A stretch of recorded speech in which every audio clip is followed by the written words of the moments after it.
አክብሮታዊ ሰላምታችን በያላችሁበት ሁሉ ይድረሳችሁ። የቲክቫ ኢትዮጵያ ቤተሰቦች ለሰዓቱ ከምናስደምጣችሁ አበይት የቲክቫ ኢትዮጵያ መረጃዎች መካከል ምርጫ ቦርድ ከአስፈጻሚዎች ክፍያ ጋር ተያይዞ ለተነሳበት ቅሬታ ምላሽ ሰጠም።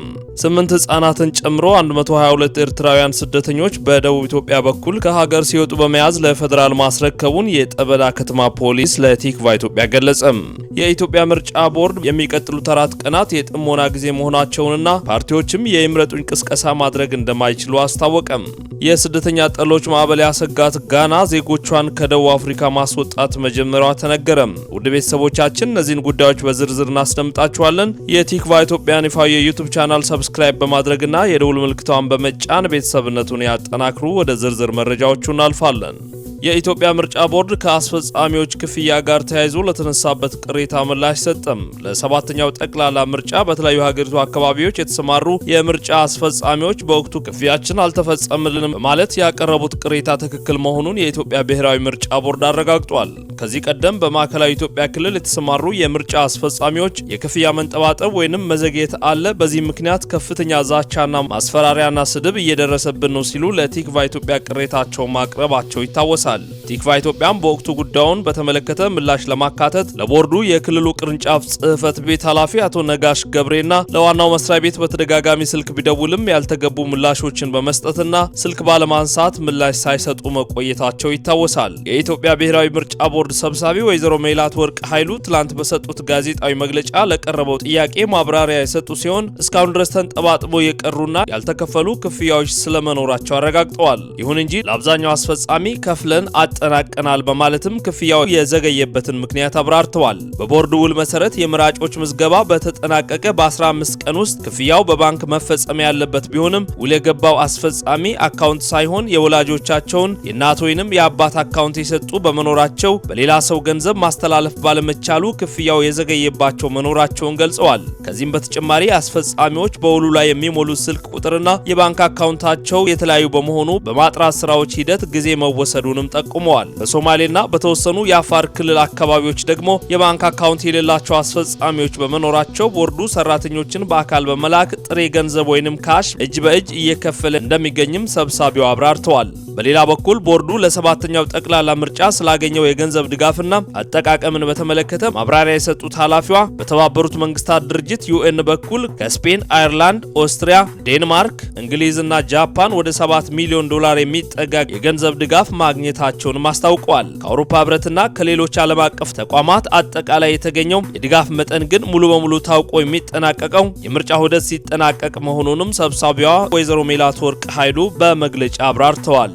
8 ህጻናትን ጨምሮ 122 ኤርትራውያን ስደተኞችን በደቡብ ኢትዮጵያ በኩል ከሀገር ሊወጡ ሲሉ በመያዝ ለፌደራል ማስረከቡን የጠበላ ከተማ ፖሊስ ለቲክቫ ኢትዮጵያ ገለጸም። በደቡብ ኢትዮጵያ ክልል ወላይታ ዞን የጠበላ ከተማ አስተዳደር ፖሊስ አዛዥ ኢንስፔክተር አብርሃም ባሳ ለቲክቫ ኢትዮጵያ እንደገለጹት መነሻቸውን ከአዲስ አበባ አድርገው ወደ ደቡብ አቅጣጫ በመጓዝ ላይ የነበሩ 122 ኤርትራውያን ስደተኞችን በቁጥጥር ስር ማዋላቸውን ተናግረዋል። ከስደተኞቹ 8ቱ ህጻናት ሲሆኑ 2ቱ ገና ታዳጊዎች መሆናቸውን የከተማ አስተዳደሩ ፖሊስ አዛዥ አስታውቀዋል። ኢንስፔክተር አብርሃም እንዳሉት ስደተኞቹ በተያዙበት ወቅት በሰጡት ቃል ሁሉም ኤርትራውያን መሆናቸውን መግለጻቸውንና በአርባ ምንጭ ጂንካ መስመር አድርገው በኬንያ በኩል ከኢትዮጵያ ለመውጣት እየተጓዙ እንደነበር መናገራቸውን ገልጸዋል። በሁለት ታታ የህዝብ ማመላለሻ ውስጥ አድርገው ኤርትራውያኑን ሲያጓጉዙ የነበሩ 2 አሽከርካሪዎችና ረዳቶች አብረው በቁጥጥር ስር መዋላቸውንና አዘዋዋሪዎቹ በህግ እንደሚጠየቁ ስደተኞቹን ግን ለፌደራል ጉምሩክ ኮሚሽን ሐዋሳ ቅርንጫፍ ማስረከባቸውን ለቲክቫ ኢትዮጵያ አረጋግጠዋል። በርክክብ ስነ ስርዓት ወቅት ተደጋግመው የመጡ ስለመኖራቸው የተገለጸ ሲሆን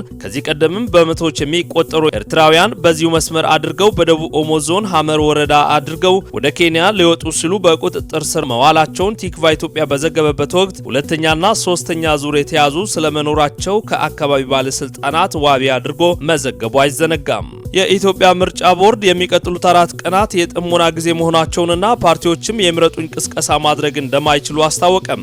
የፊታችን ሰኞ ግንቦት 24 ቀን 2018 ዓ.ም በሀገር አቀፍ ደረጃ ለሚካሄደው ምርጫ ከዛሬ ሐሙስ ግንቦት 20 ቀን ጀምሮ ለ4 ተከታታይ ቀናት የሚቆይ የጥሞና ጊዜ መታወጁን የኢትዮጵያ ምርጫ ቦርድ አስታውቋል። ቦርዱ እንዳመላከተው ለአዲሱ ምርጫ ውድድር በይፋ ተቀምጦ የነበረው የቅስቀሳ መርሃ ግብር ጊዜ በትናንትናው ዕለት ሙሉ በሙሉ ተጠናቋል። ይህን ተከትሎም በምርጫው ፉክክር የሚያደርጉ የተለያዩ የፖለቲካ ፓርቲዎች በአደባባይ በስብሰባ አዳራሾችና በህዝብ መገናኛ ብዙሃን ሲያካሂዱ የነበረው ሰፊ የይምረጡኝ ቅስቀሳ ያጠናቀቁ መሆናቸውንም በይፋ በመግለጽ ላይ ይገኛሉ።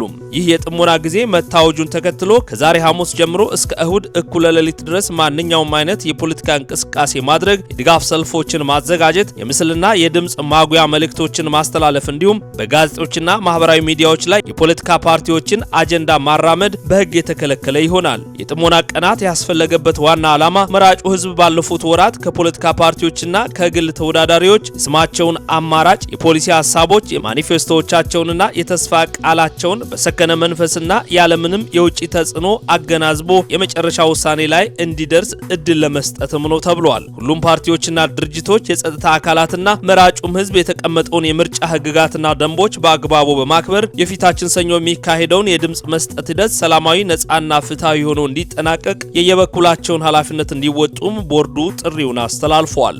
የስደተኛ ጠሎች ማዕበል ያሰጋት ጋና ዜጎቿን ከደቡብ አፍሪካ ማስወጣት መጀመሯ ተነግሯል። የጋና መንግስት ዜጎች በሀገር ውስጥም ሆነ ከሀገር ውጪ የመጠበቅ ኃላፊነት የማንኛውም መንግስት ግዴታ ነው ብሏል። በደቡብ አፍሪካ በስደተኛ ጠል ቡድኖች አማካኝነት ዳግም የተቀሰቀሰው የመጤ ጥላቻና ጸረ ስደተኛ እንቅስቃሴ አፍሪካውያንን ለከፍተኛ ስጋት እየዳረገ ይገኛል። ይህን ተከትሎም የጋና መንግስት የዜጎቹን ደህንነት ለመታደግ ሲል ወደ ሀገራቸው ለመመለስ ከተመዘገቡ 800 ዜጎች መካከል የመጀመሪያዎቹ 300 ወንዶችና ሴቶች ህጻናት ወደ ሀገራቸው ማጓጓዙን አስታውቋል። የጋና ከፍተኛ ኮሚሽነር ቤንጃሚን ኳሺ በሀገሪቱ የሚኖሩ 25000 ገደማ ጋናውያንን ለመጠበቅ ስትራቴጂ ይዘው እየሰሩ ስለመሆኑ ገልጸዋል። የጋና መንግስት በደቡብ አፍሪካ ህይወታቸው አደጋ ላይ እንደሆነ የተሰማቸውን የዜጎችን ድምጽ ሰምቷል ያሉ ሲሆን ዜጎች በሀገር ውስጥም ሆነ ከሀገር ውጭ የመጠበቅ የማንኛውም መንግስት ግዴታ ነው ብለዋል። የደቡብ አፍሪካ የሀገር ውስጥ ጉዳይ ሚኒስትር ግን ወደ ሀገራቸው እንመለሳለን ካሉ 300 ጋናውያን ውስጥ በሀገሪቱ በህጋዊነት መቆየት የሚችሉት 10 ያህል የሚሆኑና ሌላው ጠቅላላ ሰነድ አልባ መሆኑን ገልጿል። ማርች ኤንድ ማርች የተባለው የጸረ ስደተኞች ቡድን እስከ ሰኔ 23 2018 ድረስ ስደተኞች እንዲወጡ ቀነ ገደብ ያስቀመጠ ሲሆን ይህን ተከትሎ ሁኔታው ወደ ከፋ የኃይል ግጭት እንዳመራ ተሰግቷል። በዚህ ምክንያት እዛ የሚኖሩ ጋናውያን አገሪቱ ለመኖር እንደማትመች በመግለጽ ጥለውላቸው እየወጡ ነው ተብሏል። የጸረ ስደተኛ ተቃዋሚዎች ህገወጥ ስደተኞችን በህዝብ አገልግሎት ላይ በኑሮ ውድነት ጫና ማሳደራቸውና መንግስታቸው ጠንካራ እርምጃ መውሰድ እንዳለበት እየተከራከሩ ይገኛሉ። ይሁን እንጂ የደቡብ አፍሪካ መንግስት ህገወጥ ስደተኞችን መቆጣጠር አስፈላጊ መሆኑን ቢያምንም በውጭ ዜጎች ላይ የሚፈጸሙ ማናቸውንም ጥቃቶች በተደጋጋሚ በማውገዝ ላይ ይገኛል። ቲክቫ ኢትዮጵያ ይህንን መረጃ ከቢቢሲና ኢኤንሲ አጠናክሯል። ወደ ቲክቫ ኢትዮጵያ ቤተሰቦች ለሰዓቱ ያዘጋጀንላችሁ አጫጭር መረጃዎች ይህንን ይመስሉ ነበር። ከሰዓታት ቆይታ በኋላ በሌሎች አዳዲስ መረጃዎች እንመለሳለን። የተወዳጁ ቲክቫ ኢትዮጵያን ይፋዊ የዩቲዩብ ቻናል ሰብስክራይብ በማድረግ ቤተሰብ ይሁኑ። ሰናይ ቆይታ